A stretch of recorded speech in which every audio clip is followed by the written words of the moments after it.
आज हम लोग इस वीडियो में देखेंगे कार्य पुस्तिका प्रकृति कक्षा 5 की पुस्तक कार्य पुस्तिका देखेंगे। इसमें आज हम लोग देखेंगे ऐसे भी होते हैं घर। तो इसमें देखते हैं, पहला प्रश्न इसमें दिया गया है कि घर किसे कहते हैं।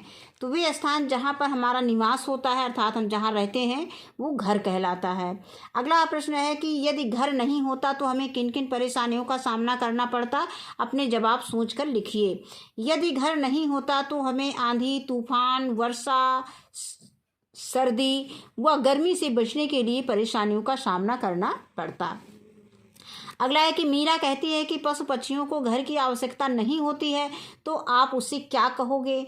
तो हम मीरा से कहेंगे कि पशु पक्षियों को भी घर की आवश्यकता होती है, क्योंकि उन्हें भी अपने व अपने बच्चों को सर्दी गर्मी तूफान व बरसात से बचाना होता है। आगे है कि आप अपने घर के आसपास कितने प्रकार के घर देखते हैं उनके बारे में लिखिए। तो हम अपने घर के आसपास कच्चा घर पक्का घर व झोपड़ी देखते हैं। कच्चा घर मिट्टी का बना होता है और पक्का घर ईंट मोरंग सीमेंट आदि का बना होता है तथा झोपड़ी या छप्पर जो है घास फूस के बने होते हैं। आगे आता है प्रश्न संख्या 5 कि हमें हर जगह अलग अलग तरह के घर देखने को मिलते हैं, इसके क्या कारण हो सकते हैं। तो इसका उत्तर है कि हर जगह अलग अलग घर होने का कारण वहाँ की जलवायु का अलग अलग होना हो सकता है। यानी जहाँ की जलवायु जैसी होगी वहाँ पे घर उसी तरह से होंगे। जैसे हम देखते हैं कि पहाड़ी इलाकों में घर की संरचना अलग होती है, मैदानी इलाकों में अलग होती है, राजस्थान में अलग होती है। तो इस तरह से, और जहाँ पे बर्फीले इलाकों में वहाँ के घर की संरचना अलग होती है। तो हम वहाँ का जलवायु ही कह सकते हैं कि जलवायु के कारण जो है वहाँ जो है घर की बनावट अलग अलग होती है। अगला प्रश्न है कि नीचे एक घर का चित्र दिखाया गया है, ऐसे घर बनाने के पीछे कौन से कारण हो सकते हैं, सही विकल्प का चयन करें। तो नंबर 1 है कि प्राकृतिक आपदा से क्षति कम होती है। तो जिस तरह से ये लकड़ी का या स्पष्ट नहीं है फिलहाल, तो ये ईंट मोरंग सीमेंट का नहीं है, ना तो ये घास फूस से बना हुआ है, ये लकड़ी दिख रहा है। तो प्राकृतिक आपदा से क्षति कम होती है। और इसके बाद आता है कि वर्षा, तो इसमें हम सही का निशान लगा देंगे। वर्षा एवं बाढ़ में कम टिकाऊ होता है। ज़रूरी नहीं अगर पानी आ जाएगा तो ज़्यादा टिकाऊ तो हम नहीं कह सकते हैं। और इसके बाद इसमें हम सही का निशान लगा देंगे। आगे आता है कि ठंड के मौसम में अधिक गर्मी देता है। तो ये इसके बारे में भी कुछ नहीं कहा जा सकता। इसके बाद है कि इनके निर्माण में कम खर्च आता है। हाँ, ये तो सही है। तो इसमें हम सही के इस तरह से हम आ में सही लगा देंगे, दा में लगा देंगे, बा में लगा देंगे। अब आगे आता है अधिक बारिश में जल्दी नहीं सड़ता है। तो और इसके बाद आता है कि गर्मी के दिनों में कम ठंडा रहता है। तो ये सही है, कम ठंडा रहता है, क्योंकि गर्मी के दिनों में कम ठंडा रहता है। तो जिस तरह से ये दिख नहीं रहा कि क्या है, पत्थर है क्या है, अगर पत्थर का होगा तो ये ठंडा नहीं रहेगा, अगर ये लकड़ी का होगा तो ये हो सकता है कि ये ठंडा रहे।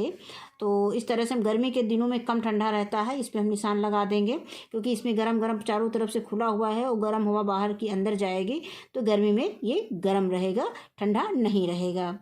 अब इसके बाद आगे आता है कि नीचे दिखाए गए घर को देखकर पूछे गए प्रश्नों के उत्तर दीजिए। नीचे इसमें ये घर दिखाया गया है। अब इसमें पहला प्रश्न दिया गया है कि ऐसे घर बांस के खंभों पर क्यों बनाए जाते हैं। तो इसको हम लिख सकते हैं कि अधिक बारिश वाले स्थानों पर घर बांस के खंभों पर बनाए जाते हैं, क्योंकि बांस अधिक समय तक पानी में रहने पर भी नहीं सड़ता है। अगला प्रश्न है कि इन घरों की छतें कैसी होती हैं, इन्हें ऐसा क्यों बनाया जाता है। तो इसका उत्तर है कि इन घरों की छतें ढालदार होती हैं, जिससे छत पर बरसात का पानी नहीं रुकता है। आगे आता है, अगला प्रश्न आता है कि रात के समय इन मकानों की सीढ़ी को हटा देते हैं, क्यों। तो इसमें हम लिख सकते हैं कि क्योंकि रात में सीढ़ी लगी रहने से जंगली व जहरीले जीव जंतुओं की चढ़ने का खतरा बना रहता है, इसीलिए सीढ़ी को हटा देते हैं। अगला प्रश्न आता है कि बर्फ, प्रश्न संख्या 3 है कि बर्फ के घर को किस नाम से जानते हैं, इसे लिखिए। तो बर्फ के घर को इग्लू के नाम से जानते हैं। आगे प्रश्न आता है प्रश्न संख्या 4 कि रीता एक दिन अपनी सहेली के घर गई। उस दिन बहुत गर्मी थी, दोपहर का वक्त था और तेज़ धूप थी। उसकी सहेली का घर मिट्टी का बना था। गर्मी के मौसम में भी रीता को उसके घर में गर्मी नहीं लग रही थी। ऐसा क्यों हुआ होगा? तो इसका उत्तर है कि मिट्टी के घर की दीवारें बहुत मोटी होती हैं।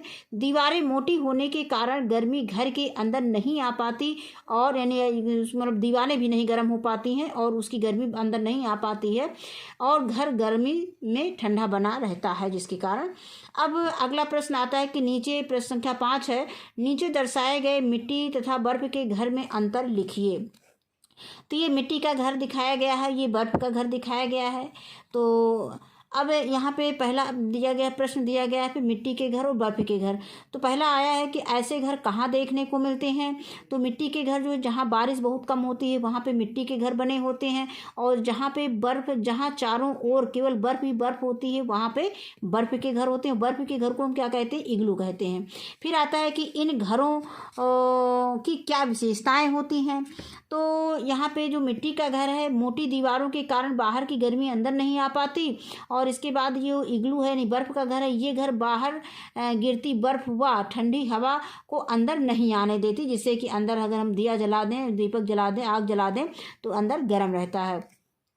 अब अगला प्रश्न आता है कि इन घरों को क्या कहते हैं।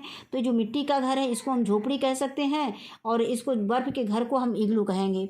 इसके बाद अगला आता है, इसी में अगला पार्ट है, ऐसे भी होते हैं घर। इसमें पहला प्रश्न दिया गया है कि किस प्रकार के घर को साम्पान कहा जाता है। तो चीन में बहुत से लोग नाव पर बने घरों में रहते, खाते पीते और सोते हैं। इसी में सब्जियां उगाते हैं, मुर्गियां पालते हैं। इन घरों को साम्पान कहते हैं। अगला प्रश्न है कि शिकारा और हाउस बोट में अंतर एवं समानताएं अपनी नोटबुक में लिखिए। तो शिकारा नाव वाला घर होता है और इसमें अंतर घर झोपड़ी नुमा बना होता है। हाउस बोट भी नाव वाला घर होता है, छत इसमें साधारण होती है। इसमें जो छत होती है वो झोपड़ी नुमा होती है ऊपर, और जो है या इसमें जो है छत साधारण होती है। अब आगे आता है प्रश्न संख्या 3 कि निम्न में से भारत के किस राज्य में हाउस बोट देखने को मिलता है। तो यहाँ पे हमारा बिहार दिया है, गुजरात दिया है, और कश्मीर दिया है, सिक्किम दिया गया है। तो कश्मीर में जो है हाउस बोट देखने को मिलता है। इसके बाद अगला प्रश्न दिया गया है, नीचे दिए गए दोनों घरों को देखिए और प्रश्नों के उत्तर लिखिए। तो यह घर किन चीज़ों से बना है? घास फूस व मिट्टी का बना है। ऐसे घर किन किन क्षेत्रों को देखने में मिलते हैं, मतलब किन किन क्षेत्रों में देखने को मिलते हैं। तो ये जो घर दिया गया है ये रेगिस्तानी क्षेत्रों में मिलते हैं। इसके बाद इसमें अगला प्रश्न है कि इस घर की क्या विशेषता होती है। तो छत जो है शंकु के आकार का होता है, यानी शंकुआकार होता है। अब अगला है कि ऐसे घर, ये जो घर दिखाया गया है इसमें ये ध्यान से देख लीजिए, ये घर बहुमंजिला जो इमारतें होती हैं ये कहाँ पे पाई जाती हैं। तो इससे संबंधित प्रश्न पूछे गए हैं। तो इसमें पहला प्रश्न पूछा गया है कि ऐसे घर कहाँ देखने को मिलते हैं। तो ये घर जो है बड़े बड़े शहरों में देखने को मिलते हैं। ऐसी इमारतें क्यों बनाई जाती हैं? क्योंकि बड़े शहरों में जगह कम होती है, तो वहाँ जगह की कमी के कारण ये इमारतें बहुमंजिला इमारतें बनाई जाती हैं। इसमें बहुत सारे लोग एक जगह पर रह सकते हैं, एक घर में रह सकते हैं। आगे आता है प्रश्न संख्या 3, इसमें तीसरा पार्ट है कि इन घरों में रहने के लिए कैसी व्यवस्थाएं होती हैं। इसमें आधुनिक व्यवस्थाएं होती हैं, मतलब कमरे में जैसी भी आधुनिक व्यवस्थाएं होती हैं वो सब पूरा इसमें होता है। आगे दिया गया है कि ऐसे भी होते हैं घर। इसमें एक प्रश्न दिया गया है, पहला प्रश्न कि ऐसे लोग जो हमेशा एक जगह पर स्थायी रूप से नहीं रहते हैं वे किस तरह के घरों का उपयोग करते हैं। तो ये लोग अपना घर अस्थायी रूप से टेंट आदि की मदद से बना लेते हैं, नहीं टेंट बना लेते हैं, टेंट में रहते हैं। अगला प्रश्न आता है कि चित्र में दिए गए चित्र को देखकर पूछे गए निम्न प्रश्न के उत्तर लिखिए। अब ये चित्र बना दिया गया है, इसमें ये एक झोपड़ी दिखाई गई है, टेंट की तरह टेंट दिखाया गया है। तो ऐसा घर आपने कहाँ कहाँ देखा है? तो अस्थायी रूप से रहने वाले लोगों के पास, यानी जो लोग स्थायी रूप से नहीं रहते हैं, घुमंतु टाइप के होते हैं, तो वो इस तरह से अस्थायी अपना घर बना लेते हैं। फिर आता है कि ऐसे घर किन किन परिस्थितियों में बनाए जाते हैं। तो ऐसे घर बाढ़ है या भूकंप वाले क्षेत्रों में बनाए जाते हैं। आगे आता है प्रश्न संख्या 3 है कि कच्चे और पक्के घरों में अंतर बताइए। तो इसमें जो है कच्चे घर, ये घर मिट्टी व घास फूस से बने होते हैं, जबकि पक्के घर, ये घर ईंट, सीमेंट, मोरंग, बालू आदि से बने होते हैं। और ये कच्चा घर ज़्यादा मजबूत नहीं होता है और पक्का घर मजबूत होता है। तो आगे आता है प्रश्न संख्या 4 कि आपने अलग अलग तरह के घरों के बारे में पढ़ा है, तो बताइए कि आप किस तरह के घर में रहना पसंद करेंगे और क्यों। तो इसमें इसका उत्तर है कि हम कच्चे घर में रहना पसंद करेंगे, क्योंकि कच्चा घर गर्मी में ठंडा रहता है और कम लागत से बनाया जा सकता है। तो यहाँ पे ये जो है कार्यपुस्तिका, ये पाठ है, ऐसे भी होते हैं घर, यहीं पे समाप्त होता है। तो इस पाठ में, इस वीडियो में बस इतना ही। वीडियो देखने के लिए बहुत बहुत धन्यवाद।